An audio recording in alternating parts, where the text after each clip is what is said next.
5, it's all about attitudes. And the reason I have this PowerPoint slide is because this guy looks like he's got an attitude. So let's go ahead and get started. Attitudes. An attitude is a mental and neural state of readiness, organized through experience, exerting a direct or dynamic influence upon the individual's response to all objects and situations with which it is related. They're necessarily private. Your attitudes are private. They're presumably formed through learning from a variety of experiences and influences. They're directly related to our actions or behaviors, but they don't have to be. Sometimes your attitudes are strong and sometimes your attitudes are weak. An attitude is made up of 4 interconnected components: your thoughts, your cognitions, your affective responses, how you respond to things, behavioral intentions, what you plan to do, and how you react, your behaviors. The attitude and the cognitions and the feelings that support it can result in behavioral intentions and behaviors. And that's the question. Do your attitudes equal behaviors? An attitude is really a summary of an attitude structure, which consists of these interconnected components. A change in one component of an attitude structure might very well lead to changes in the others, because an attitude structure is dynamic, with each component influencing the others. So sometimes you may feel one way, you think you feel that way, but when it comes down to it, you're not going to change your behavior or do something new just because you have a changed attitude. Generally, the affective component dominates the attitude. When an attitude is evoked, it is always with positive or negative feelings, although the feeling varies in intensity. Our most intensely held attitudes in particular are primarily affective in nature. Thus, you might think of an attitude as primarily a response emphasizing how you feel about someone or something, as primarily an evaluation of the person or object. But keep in mind that this evaluation is based on all the thoughts, intentions, and behaviors that go into the structure of the attitude. Our attitudes flow from and express our values. A value is a conception of what is desirable. It is a guideline for a person's actions, a standard for behavior. Attitudes are directed toward objects, people, and situations. Values are broad, abstract notions. Values are general and attitudes are specific. Because values are more general than attitudes, there are few values, but there are many different attitudes. Just as an attitude can be seen as a system of cognitive, affective, and behavioral components, so a value can be seen as containing many interrelated attitudes. Milton Rokeach in 1979, 1973, and 79 argued that there are 2 distinct categories of values. He called one category of terminal values. Terminal values, according to Rokeach, refer to desired end states. Equality, freedom, and a comfortable life, and salvation would all be end states. Those are terminal values. That's why you're going to school, to make more money, to take care of your family. The other category is called instrumental values. Instrumental values flow from our preferred end states. Could be values such as being forgiving, broad-minded, and responsible. Implicit attitudes are activated automatically from memory. These tend to be outside conscious awareness, simple gut-level evaluations. Implicit memories are automatic. Explicit attitudes are consciously held, careful, and deliberate. Implicit and explicit attitudes may contradict each other. So your implicit attitudes are your automatic attitudes, and your explicit attitudes are the ones that you have to think about. One way to measure implicit attitudes is with the implicit association test. This was developed by researchers at Harvard University. As a matter of fact, you can take an IAT test Right now, if you just type in implicit association test, it will take you to a website where you're able to do that. The IAT pairs categories of items with positive and negative stimuli. For example, press a key if the stimulus is good or refers to women. Press a different key if the stimulus is bad or refers to men. Then reverse the pairings. Good is men, bad is women, and repeat. The IAT assesses reaction time to see if the individual is faster at pairing good things with one category or the other. Seeing an unfamiliar stimulus many times can lead to liking, unless the individual has initial negative reactions to it. Robert Zients identified the effect in 1968. The liking requires no knowledge of the object. Attitudes formed through mere exposure are often implicit. Neurologically different brain areas account for different kinds of mere exposure effects. A possible explanation for the phenomenon is familiar objects are unlikely to be dangerous. And this is what used to happen when I was a kid. When I was younger, when I was a teenager, and we were listening for our favorite songs on the radio, whatever that may happen to have been. And at the time, of course, in order to play the same song over and over and over again, like you guys can do all day long, we had to either buy the record, 45, or at the time, albums were 33 and a third, or the 45s were little single songs. You either did that, and of course you had no way of playing it. You couldn't, if you're in your car, you can't get out your record player because record players didn't plug into cars. That's for sure. So the only way you could listen to it would be to listen to the radio and wait for your song to come up. And usually you listen to stations that might potentially play your song, you hoped anyway. So while you were waiting to hear your favorite song, you would hear all the songs that were being played at the time, the top 40 as it were.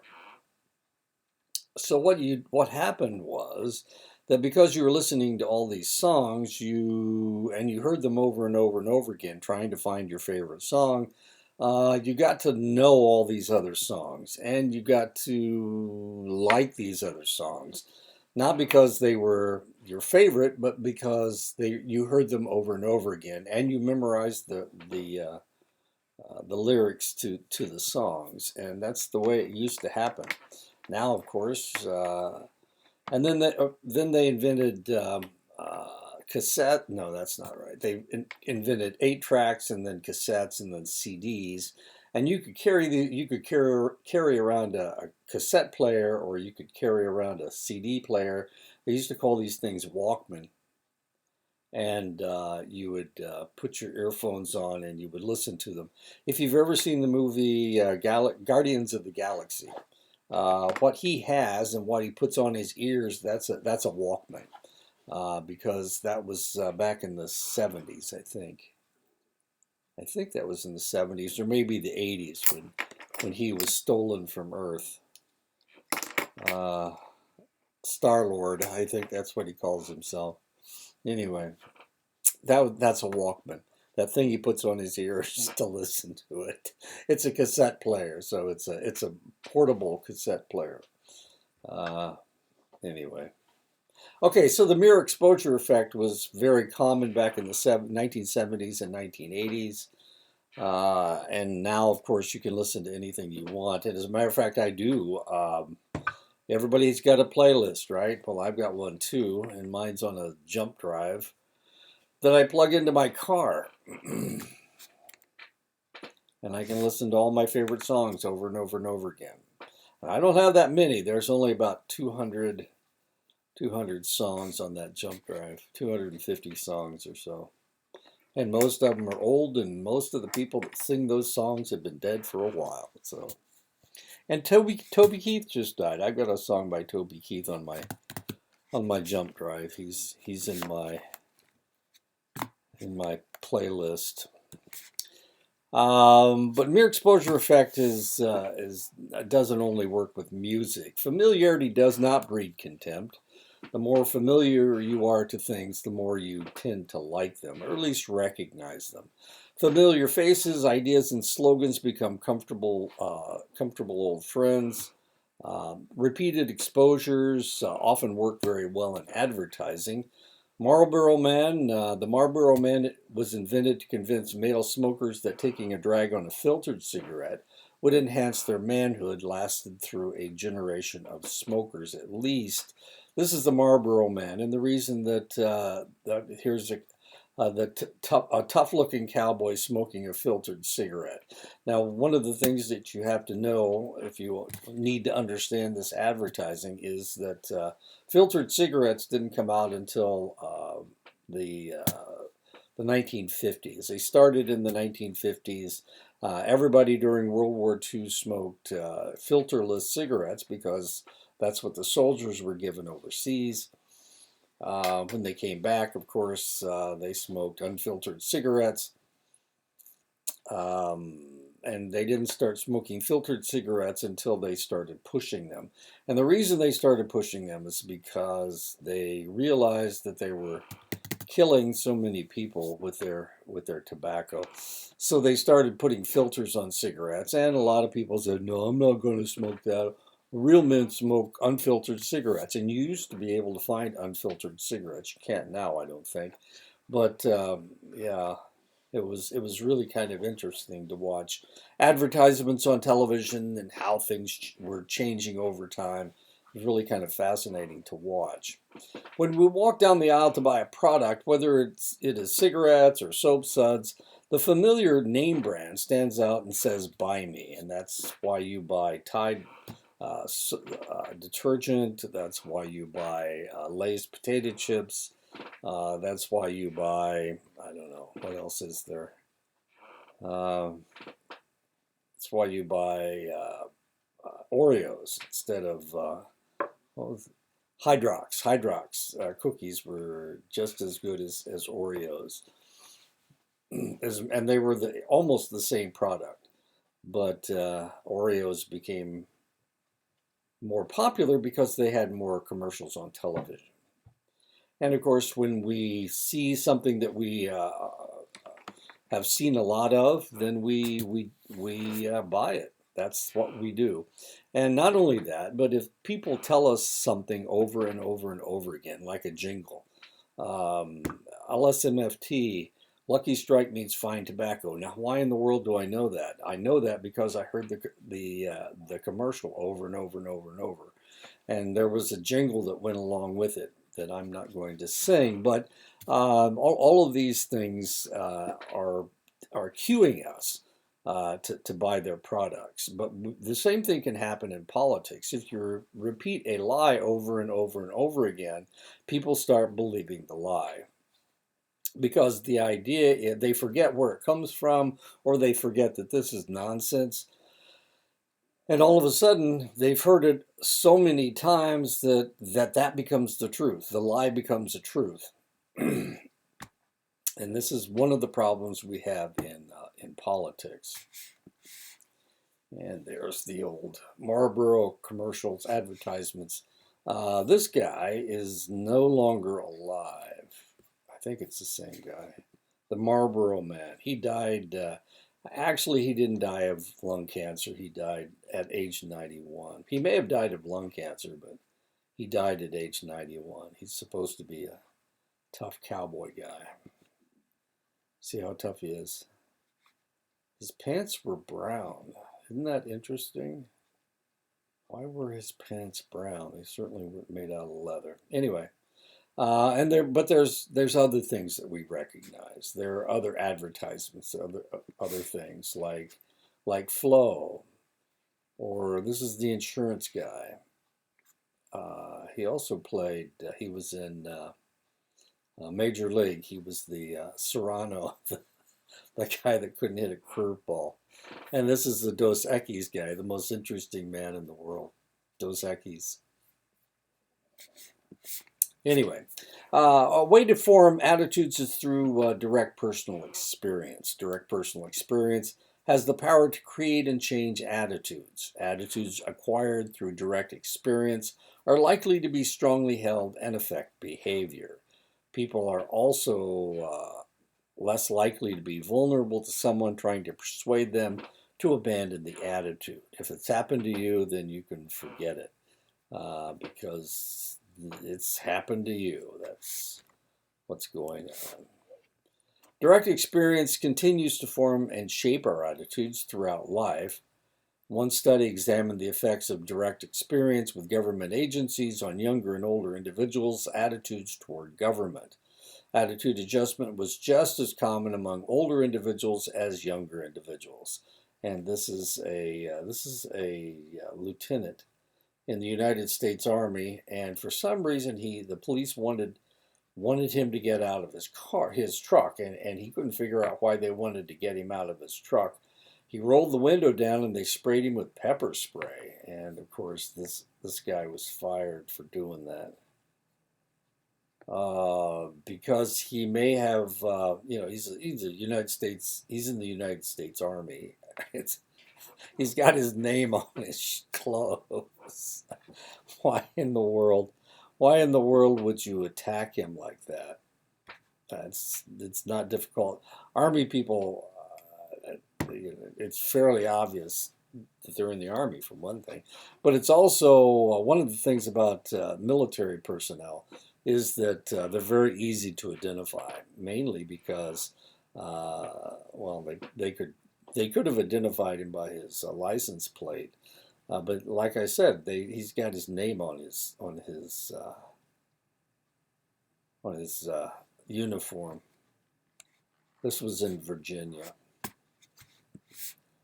Attitudes can form through classical conditioning, neutral stimulus paired with an object that naturally evokes an attitude response can cause the neutral object to come to evoke the same attitude response. Early research on prejudice showed that emotional components of prejudice could be classically conditioned. Classical conditioning of attitudes can occur below the level of conscious awareness, a process known as subliminal conditioning. And of course, one of the things they talk about a lot in the book is racial prejudice. When a behavior is rewarded, it is more likely to occur in the future. Receiving praise for holding an attitude is likely to strengthen the attitude. Attitudes can be shaped by observational learning. Individuals can learn an attitude by watching the way that others are rewarded or punished as they interact with an attitude object. A reference group is a group to which we orient ourselves, a group with which we emotionally identify. It's a group whose standards we use to judge ourselves and others. An example of a reference group would be the people you hung with when you were in high school. Surviving high school is not the easiest thing in the world, so we try to find friends that are like-minded to us, and they become our reference group. So the reality may be they may still be your reference group. I had a friend, I came from a high school where there was a fairly strong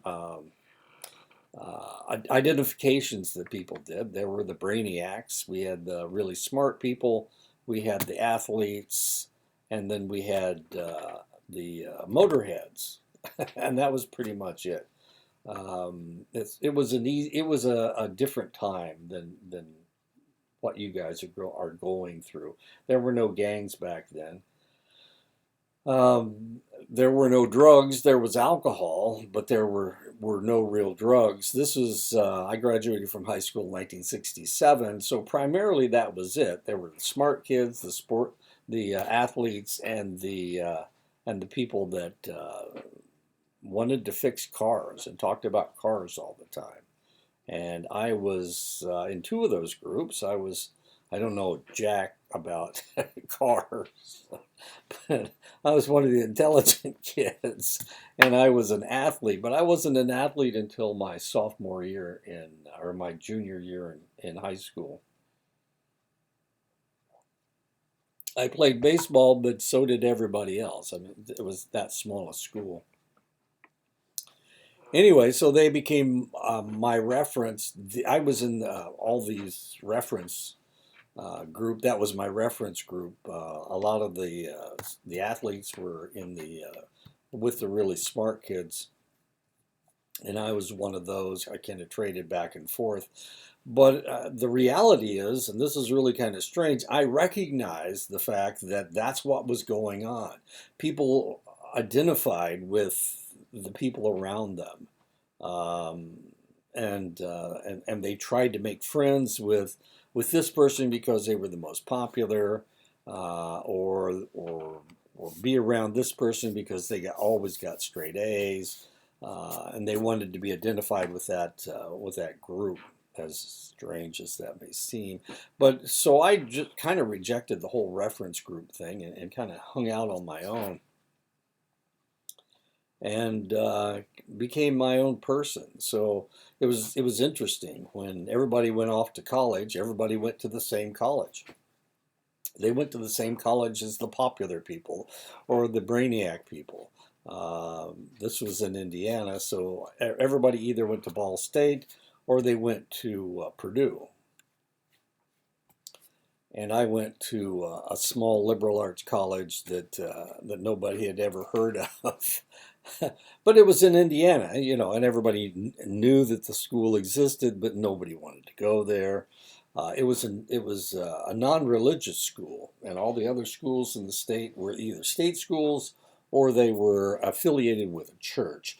And this is the only one that was not a state school that was not affiliated with a church, and that's the school I went to.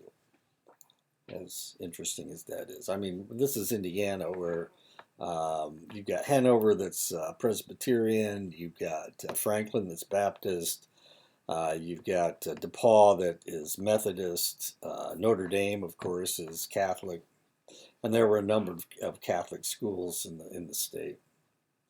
Anyway, so I went to the only one that wasn't affiliated with a church,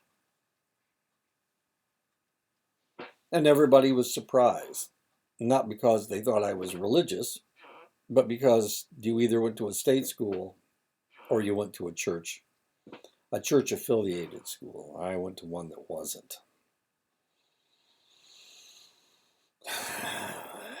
And I became an athlete at that school, which was also a surprise because I was talking to my old track coach. He said I was the only athlete that he ever had that went on and was an athlete at another school. Anyway, it's not important. Okay, so I didn't have a reference group. Newcomb's Bennington College studies showed that the effects of reference groups are profound. And this is really kind of interesting because I went to a liberal arts school as well. It was a fairly liberal institution, and I came out of it fairly liberal.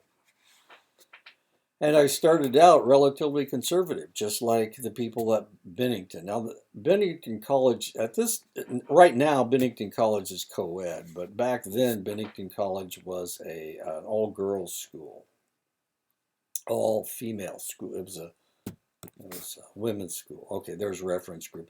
These are influencers around the world that seem to impact people. And most of these people I don't know. That's Ronaldo, that's The Rock, that's one of the Kardashians, and that's actually all I know. I'm sure you guys know them. I've seen this guy. Uh, he does makeup. He's kind of interesting, but that's it. I don't really know anybody else. I don't remember his name. Okay, so Bennington College. This is between 1935 and 1939. Bennington College, as I said, was an all-women's college. Most of the instructors at the college were male, and they looked at the faculty between 1935 and 1939. And what they realized was that most of the faculty were liberal. Now, the interesting thing about this is that that area of the country is very conservative. So the women that went to the college came from conservative families in New England. The study was done by Theodore Newcomb. He wanted to measure the attitude changes of women's freshman class over the course of a college career. The faculty at the time were all male, fairly liberal individuals in their 30s. Newcomb discovered that with education, most of the conservative adolescents became liberal young adults by graduation. Not all the students became liberal, but the ones that changed were more likely to seek independence from their families, were more socially secure, had a higher self esteem, and were less socially isolated.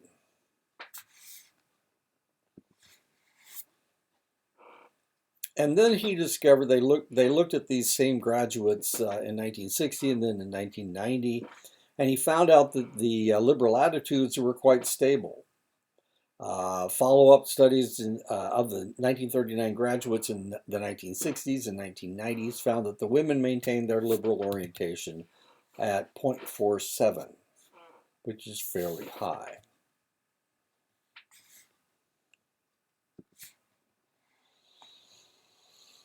One of the individuals teaching at Bennington College was Martha Graham. Martha Graham was a choreographer. She was a dance instructor, and would have 6-week dancing classes during the summertime, where she would teach them new ways of dancing, and that was part of the liberal education that these individuals were getting. So they went in, conservative young ladies from conservative families in New England, and they came out liberal young ladies who who were more socially secure, had a higher self-esteem, were less socially isolated, and were more likely to seek independence from their families, which I'm sure made the families happy, or maybe they didn't. Research shows that children may learn to act aggressively by watching violent movies or by seeing their friends fight. Observational learning occurs, and we talked about observational learning before. Observational learning occurs when we watch what people do and then model or imitate that behavior. Observational learning does not depend on rewards, but rewards can strengthen the learning. People are more likely to imitate behavior that is rewarded. When there are discrepancies between what people say and what they do, children tend to imitate their behavior, not what they have been told. And that is important because if you are a person, back in my day, people would be smoking like chimneys and they'd tell you, never, don't smoke, this isn't good for you. And of course, if it was their children wanted to be just like them. So what were they more likely to do? Not smoke or smoke? And the answer is they're more likely to smoke because as far as the children were concerned, they saw that smoking was an adult behavior. And if they wanted to be adults, they needed to do adult things. This same thing happened to me in the service when I don't like coffee. I don't like coffee. It tastes bad. It's bitter. Why would I want to drink that stuff? Anyway, when I was in the military, of course, that's all they had was coffee. And if you wanted to drink anything else, good luck. You're going to have to find a Coke somewhere or something. Otherwise, it's either water or it's coffee. I guess I could have made tea, but I don't like tea either.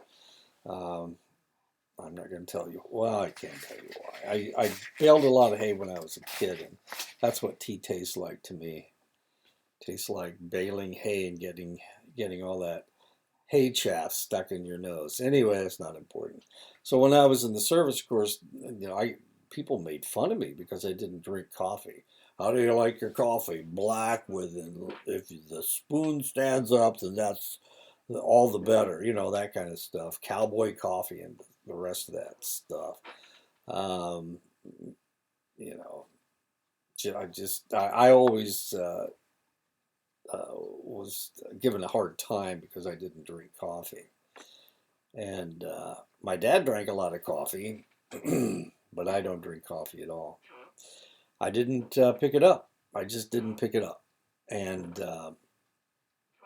despite the fact I didn't drink coffee, I still made it.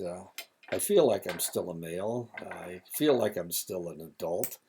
Um, I mean, it's supposed to put hair on your chest. Coffee, especially black coffee, is supposed to put hair on your chest. And strangely enough, I don't have any hair on my chest. So I guess I should have drunk more coffee or drunk coffee at all. I tried drinking coffee a couple of times.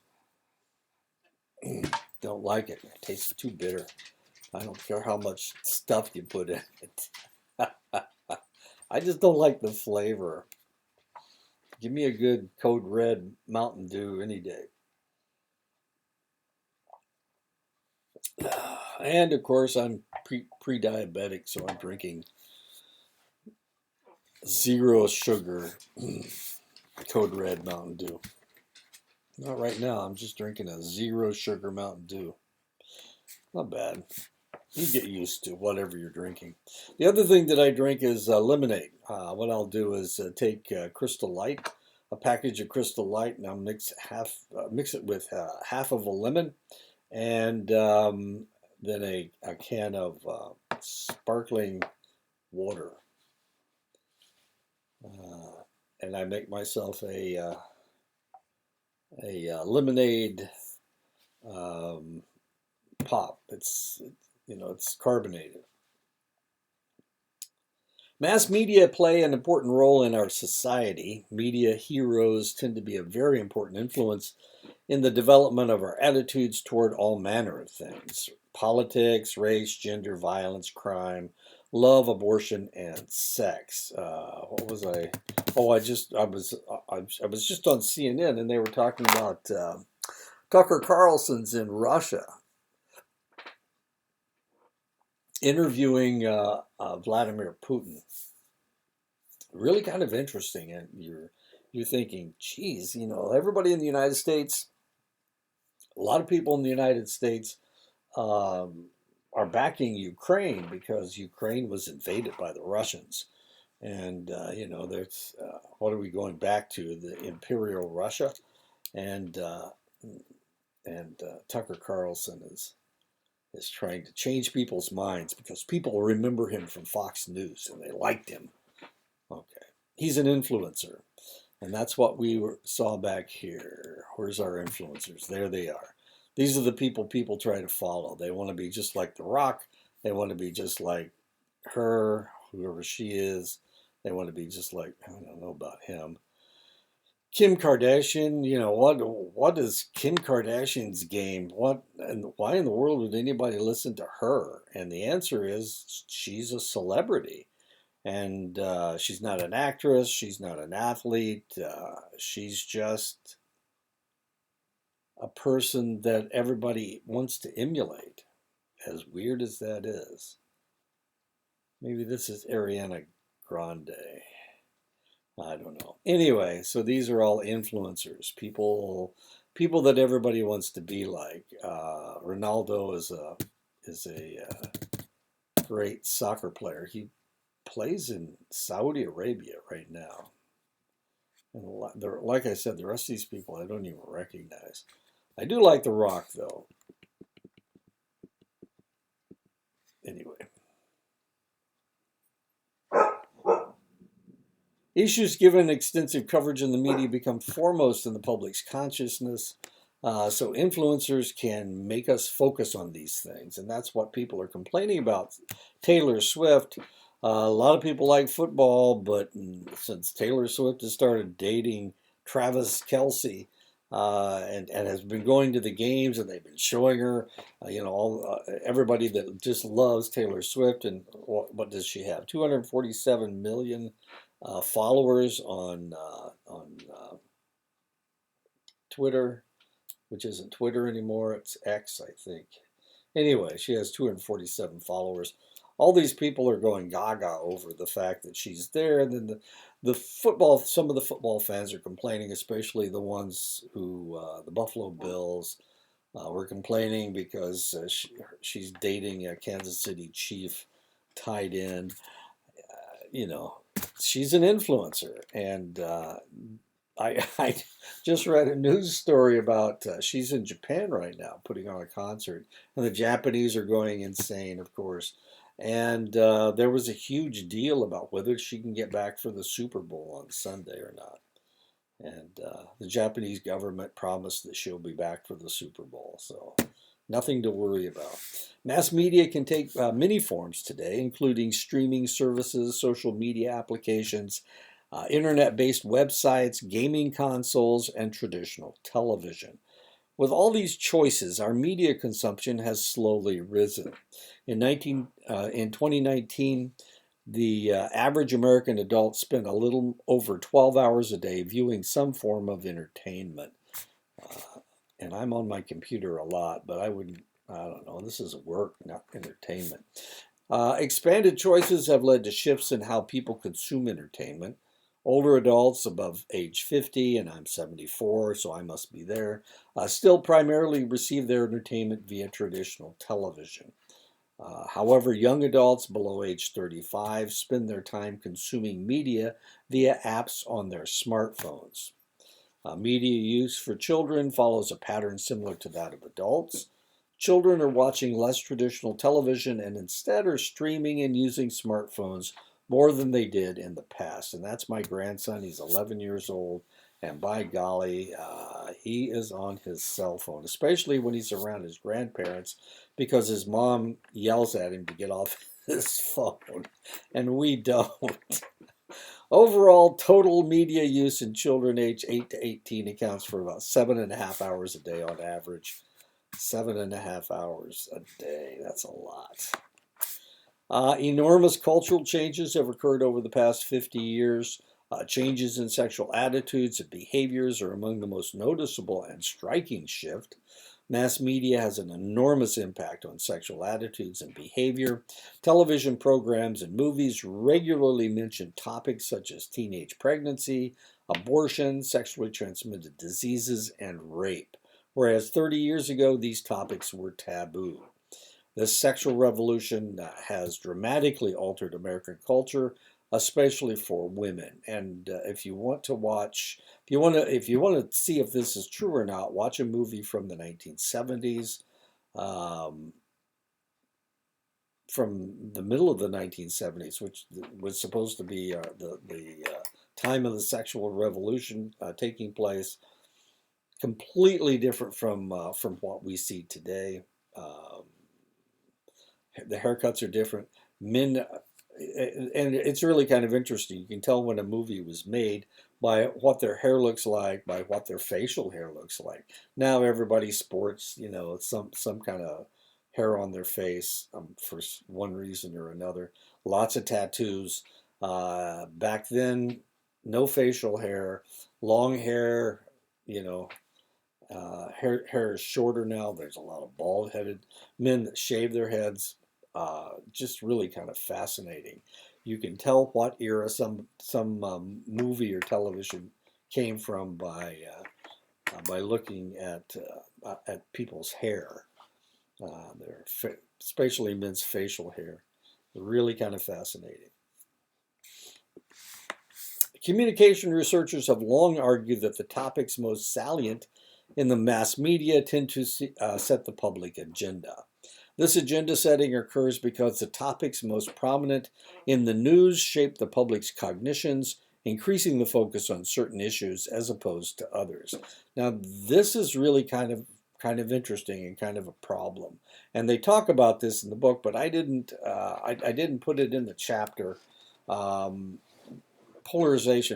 polarization is taking place by whether you watch Fox News, CNN, or MSNBC. The more conservative news program, which is Fox News,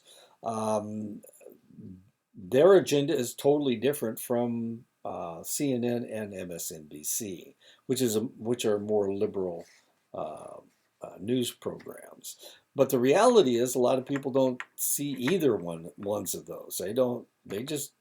They are like a lot of Americans who don't care about politics until the week before an election. And there's a lot of people like that, rather than care about what's the Supreme Court doing. The Supreme Court right now is trying to decide whether to uh, listen to arguments about whether uh, Donald Trump had immunity when he was president of the United States. If you remember January 6th, he was still president January 6th, and if you listen to his speech on that day, it sounded like he said, go to the Capitol and tell them that the election was stolen. It sounds like he sent that mass of people to Congress to get them to stop the election or accepting the election. That's what it sounds like. He was still president. So the question is, can he say anything that he wants when he's president, or does he have to only speak within certain parameters? In other words, can he not tell Americans to do something if they're not supposed to do, like sedition, which some of the people that were there have been charged with sedition. So the Supreme Court is the lower courts have decided that he can't do that. He has no immunity, and now he wants to take it to the Supreme Court to see what the Supreme Court says, and that's a decision that's taking place now, right as I am putting this lecture together. How many people care about that? Well, I care about it because I'm a political scientist. And I've been really interested in politics ever since I was in college, ever since I was an undergraduate. But a lot of people don't care. They don't want to even think about politics until, just before the election. It looks like Trump's going to win the Republican nomination and Biden is going to win the Democratic nomination. So we're going to get the same election we had last time. Does that mean that it's going to come out exactly the same? And the answer is, of course not. It shouldn't come out exactly the same. But agendas. So a lot of people don't care. They'd rather just watch TikTok videos of a lady up in Canada splitting wood, or that one confuses me. There's one that keeps coming up on mine, and I guess it all depends on what kind of stuff you're looking at. I keep getting this farm girl that when I look at my YouTube channel, there's this farm girl that takes ice baths and drives her combine, and you get to see her driving her combine or fixing the the water lines. You get to see her do all kinds of farm stuff. One time you got to see her change a tire on a tractor. Well, wow, okay. Well, that's really kind of interesting to me because I grew up on a farm, and I'm in the middle of farm country in Iowa, in the middle of a cornfield, so it's kind of interesting to me. I don't know if you guys get that kind of stuff or not, but I mean, so if you're watching TikTok, do you get whatever you looked at last time? They're going to give you exactly the same thing, thinking that they'll keep you scrolling through all this stuff. And how much of it has to do with politics? And the answer is probably not a whole lot. Agenda setting exists on two levels. In first level agenda setting, the news media determine which stories are important enough to go on page one of the newspaper and end up on social media news feeds. Typically, editors select these stories they see as most important to head the news cycles. In second level agenda setting, the news media try to tell us how to think about news related issues. And actually, not all the channels or stations do this. Um, when I was doing research, political research, finishing my master's degree in political science, um, we used to say that Newsweek tells you what the news is, and Time Magazine tells you what to think about the news. So when this says it tries to tell you what to think about the news related issues, that's Fox News. There are opinion pieces on CNN and MSNBC, but they tell you that they're opinion pieces, so you know what's an opinion piece and what's not. Fox News, not so much. They just kind of throw it at you and tell you this is what the news is and this is what you should think. This is done by presenting stories in a manner that alters our perceptions and emotions about events and people. Um, I don't know. There's an important factor that mediates a relationship between how a person or event is portrayed in the news and public perception. Emotion generated by news stories mediates this relationship through a process called affective framing. Positive portrayal leads to more positive perceptions and attitudes. A negative portrayal leads to negative emotion and a negative attitude. And this seems to have happened with the Hamas attack on Israel, and then the Israeli response and attack on Gaza. There are a lot of people that are really upset that Israel is fighting back. They were attacked on the 7th of October. I think it was the 7th of October. That's when the Hamas attacked Israel, and it lasted for a couple days. And then Israel got their military together and they attacked Gaza, which is it's not that big. It's the size of Central Park or something like that. Not very big in New York City.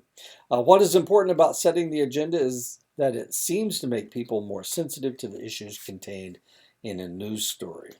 When this happens, the story becomes more salient and everything about it is more easily retrieved by the individual because it's so important. People who attend to the most salient topics in the media have strong opinions about those topics and are more likely to identify with others who believe the way that they believe. And that's what we are seeing now. And this is where a lot of the polarization comes from. I remember when I was growing up, there were three stations. There was ABC, NBC, and CBS, and of course you could watch any of the news programs, and they were all primarily giving you the same information. But you can't do that with Fox News and CNN and MSNBC because they have different ways of looking at the same story. So if you are more conservative, you're going to watch Fox News and you're going to believe things from their point of view. If you are more liberal, you'll watch CNN or MSNBC, and you get their point of view because of which news stories they tackle and how they tackle them.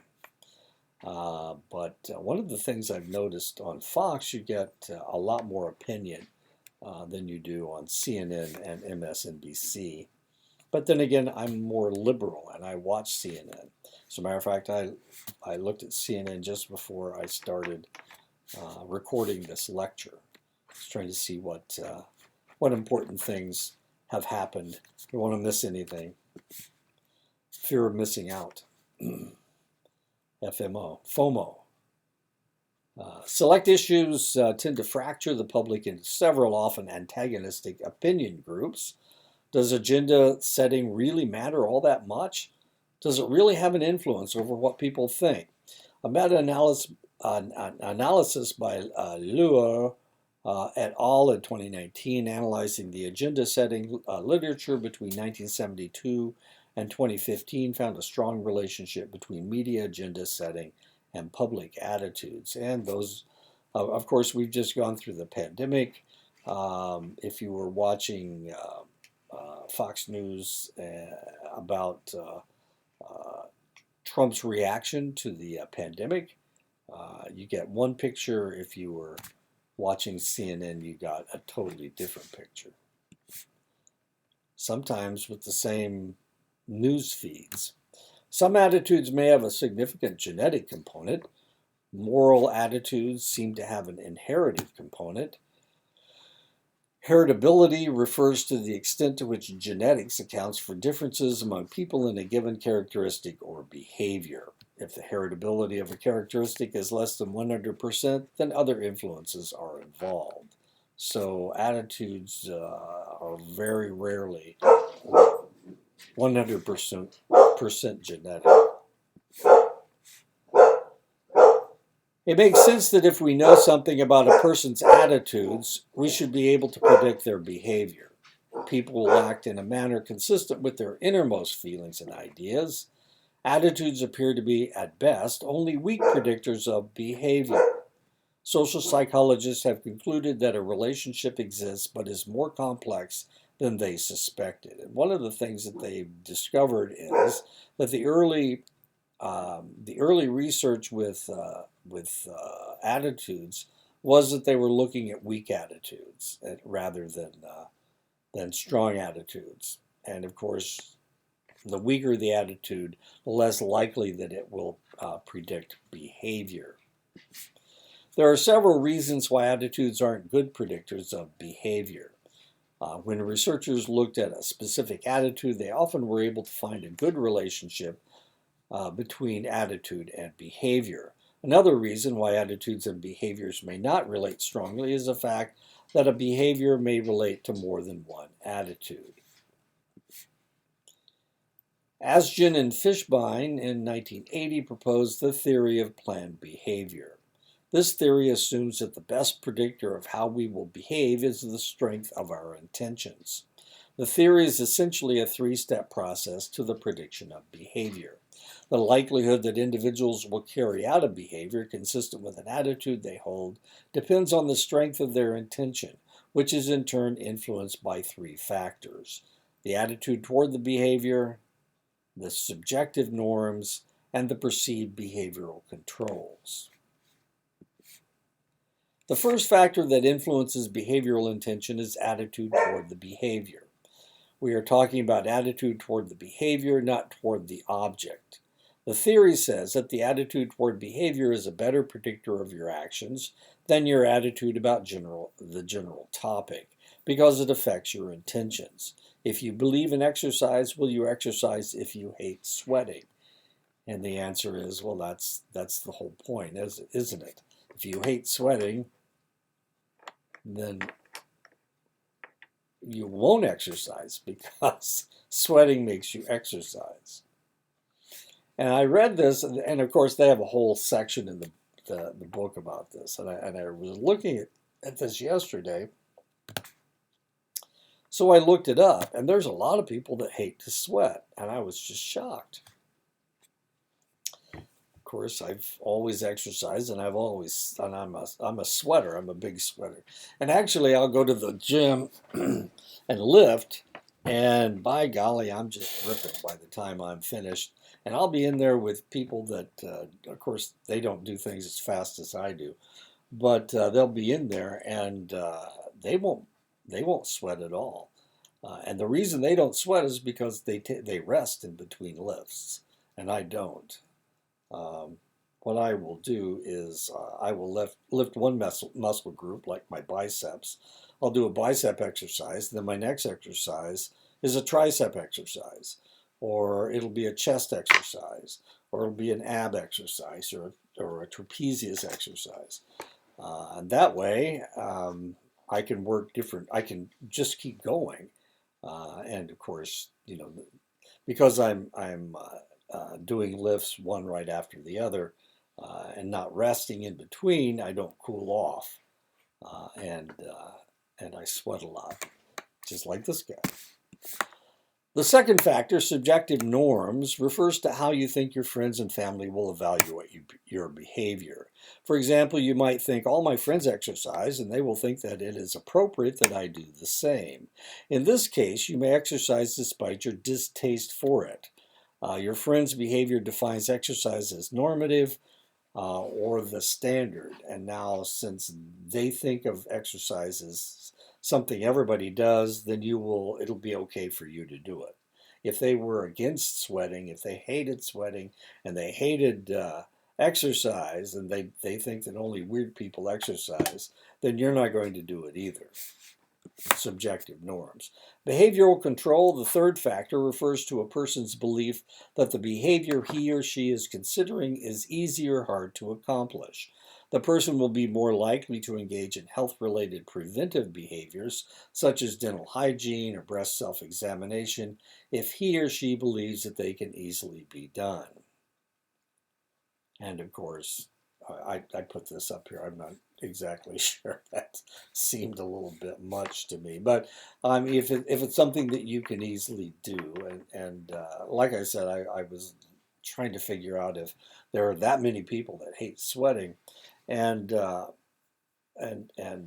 was saying, well, if you exercise with a friend, then you're more likely to continue exercising. And there you go. Anyway. Research has reinforced the notion that emotions are crucially involved in turning attitude into behavior. Some of our attitudes is a crucial determinant of how we act. Strong attitudes are hard to change, are stable over time, influence how we think, and shape our behavior. Weak attitudes, on the other hand, are easy to change, and they seldom influence our behavior. One function of a strong attitude is that it defines us. It tells people who we are. The theory that people are often non-rational actors is the view that humans are not always rational in their behavior, and their behavior can be inconsistent with their attitudes. Most of our behaviors are like that. We do them over and over without thought. People usually behave habitually, unthinkingly, even mindlessly. They make active decisions only when they face new situations. Thus, there is a good chance of inconsistencies between our attitudes and our behavior. So most of our behavior is automatic. In everyday life, we often run on a kind of automatic pilot. Our behavior becomes so routine and automatic that we are hardly aware of what we are doing. We are in a state of mind that Ellen Langer termed mindlessness, one that involves reduced attention and loss of active control in everyday activities. Mindlessness occurs when we're engaging in behaviors that have been overlearned and routinized. In this state, we carry out the behaviors rigidly, according to a preconceived pattern and without thought or appraisal. Mindlessness is fairly common in our everyday interactions. We hold a number of attitudes without really thinking about them, which means there can be some interesting consequences once we are forced to think about them. Thinking about our attitudes and the reasons we hold them can sometimes be disruptive and confusing. The process of introspecting or looking into our own mind rather than just behaving can have this effect. Confusion. Why did I do that? Since most of my behavior is automatic.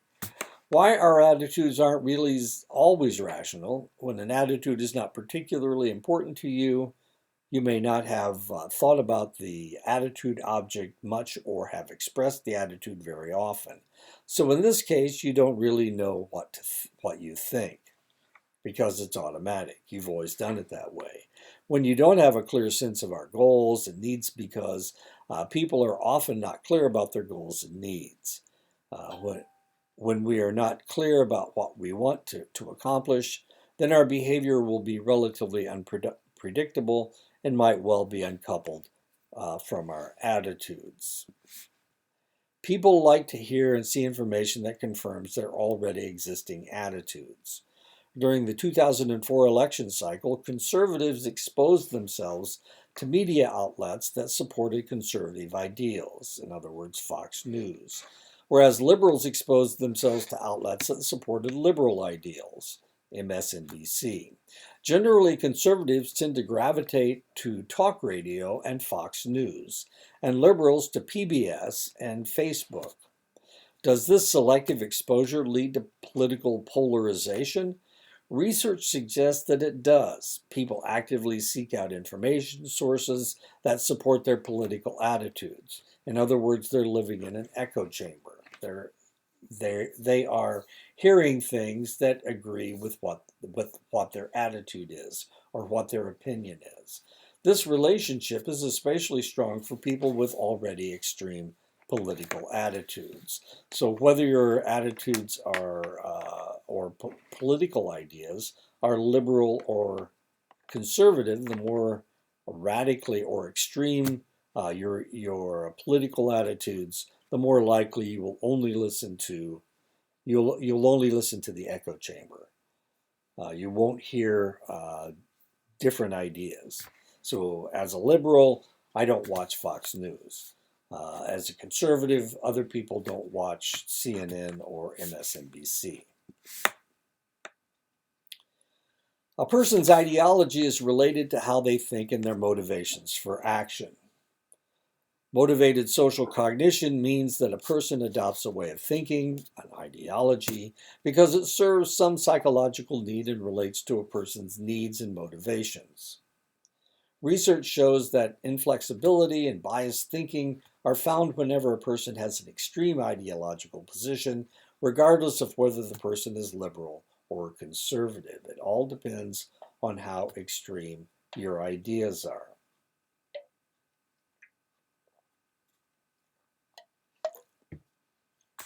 The stronger you hold those ideas, the less likely you will hear any other way of thinking. The more ideological you are, the more closed-minded you become. Naive realism involves three intertwined processes. First is the belief that we are seeing the world objectively. Everybody thinks that they see the world objectively, and my way of seeing it is the correct way, and other people's way is the wrong way. Second, that other people who are rational will also see the world as we do.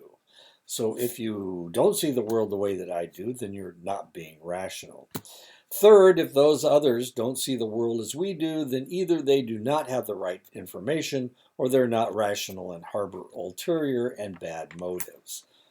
So the other side are the bad people, and we are the good people, and we are the rational ones. In essence, we are motivated to see ourselves as free of bias and objective, and we have what might fairly be called a bias blind spot.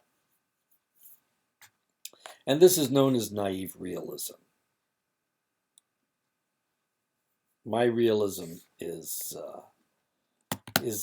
correct, and your realism is not. And that is the end of the chapter. Next week we talk about persuasion, I think, if I'm not mistaken.